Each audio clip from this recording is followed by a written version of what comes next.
Mark's hands trembled as he unfolded the note again, the paper now worn soft like cloth, its once crisp edges rounded and fragile.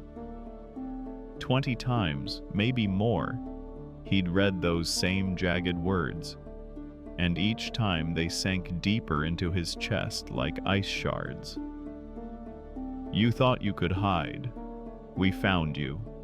We took your dog as a warning. Leave town now, or next time we'll take something far more precious. You can't escape your past forever. The threat was clear, its tone almost casual, as if the sender had all the time in the world and knew Mark no longer did. He placed the note down on the table beside his coffee mug, its contents long gone cold, and stared through the kitchen window at the serene lie outside. Children rode bikes along the sidewalk. A mailman ambled from box to box. Sprinklers ticked in rhythmic arcs over pristine lawns. But Mark saw the cracks. The too familiar black sedan parked down the block with tinted windows and a dent on the left bumper that hadn't been there yesterday. The same jogger passing by at 7:05 a.m. and again at 6:32 p.m., always wearing that same red windbreaker.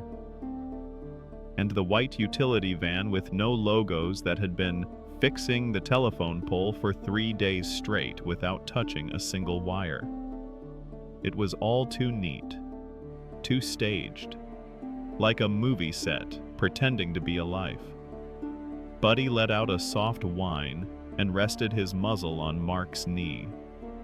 The golden retriever had been missing for 5 days before showing up at the back door, filthy, shivering, and scarred. Mark had dropped to the floor in disbelief, wrapping his arms around the dog like a lifeline.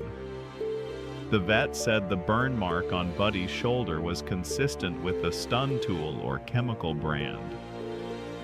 The way the dog reacted to loud sounds and quick movements told a story no one needed words to understand. They had taken Buddy, hurt him, and returned him not as a mercy, but a message. The innocence in his soft brown eyes was replaced with a tremble of awareness, and now he followed Mark everywhere, as if afraid to lose him again.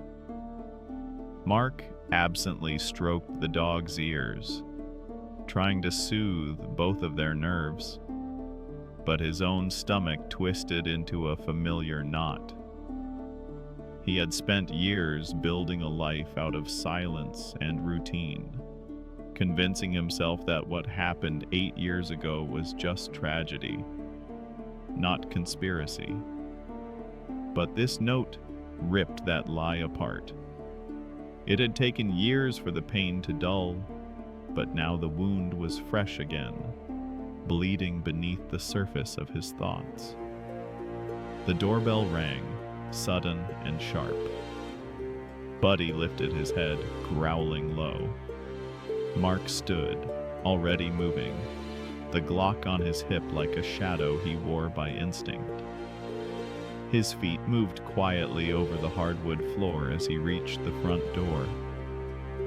He checked the peephole, every nerve alert, and then froze. It was Jack. Mark opened the door without a word. His former partner looked like he hadn't slept in a week. Pale, eyes sunken, rain clung to his leather jacket in droplets, his hands shoved deep in his pockets. "They found Rodriguez," Jack said. "East River, zip-tied.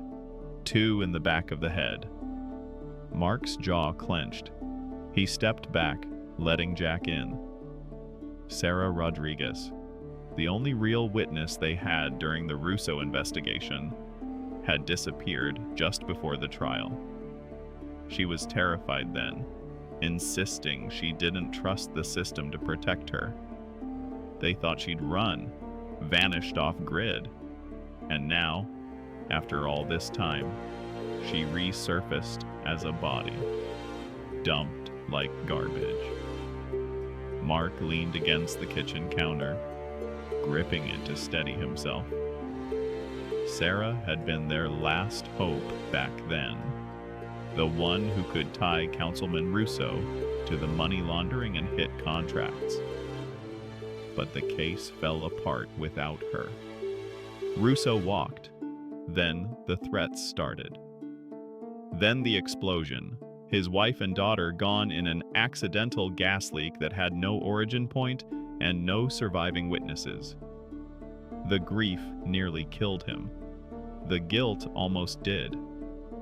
Jack hadn't said much then, but Mark knew he had doubts too. Now those doubts were confirmed. Mark looked at Jack, who pulled a burner phone from his coat and placed it on the counter. "We've got a safe house upstate. It's clean. No paper trail. We need to go now.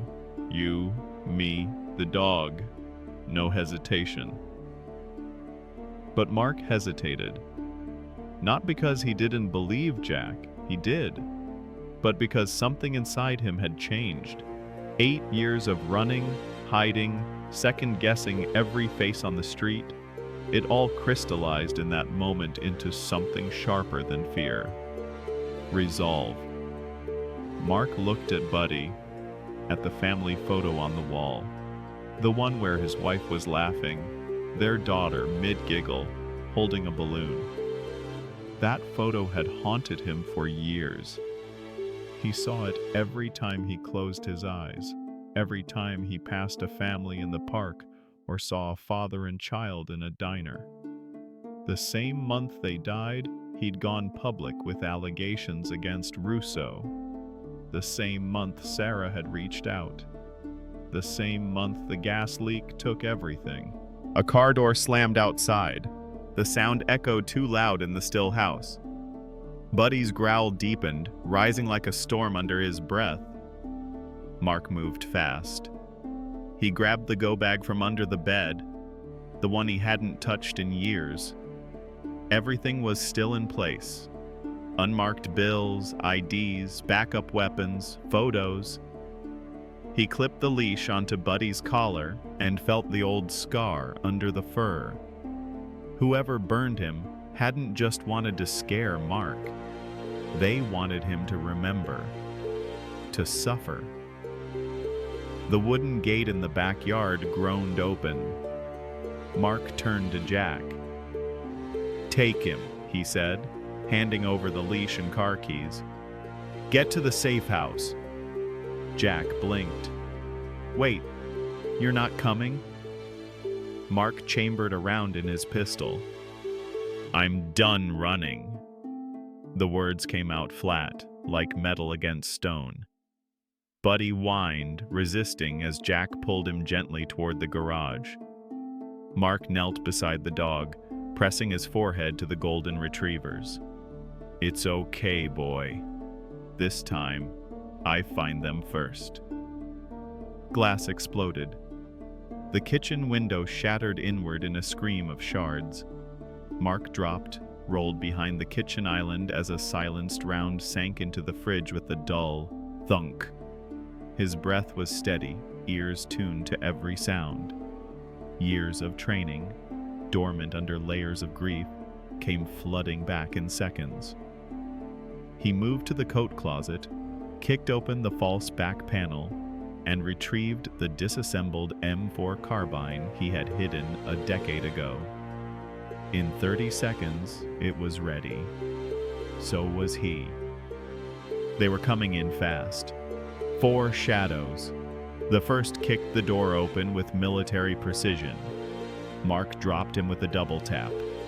One in the leg, the other in the neck. The second ducked behind the living room couch.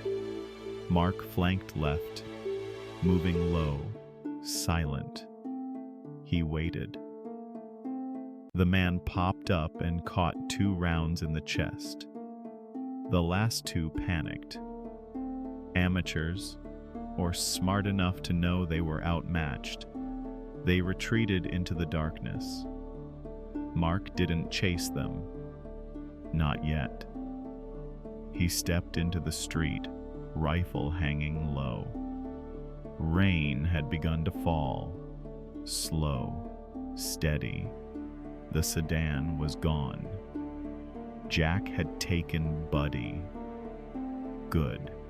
That was all that mattered. For now. But Mark knew this was just the beginning. They had awakened something they thought they'd buried with the rest of his life. But he was still here, and now he had nothing left to lose. This time he wasn't just a survivor. This time he was the reckoning.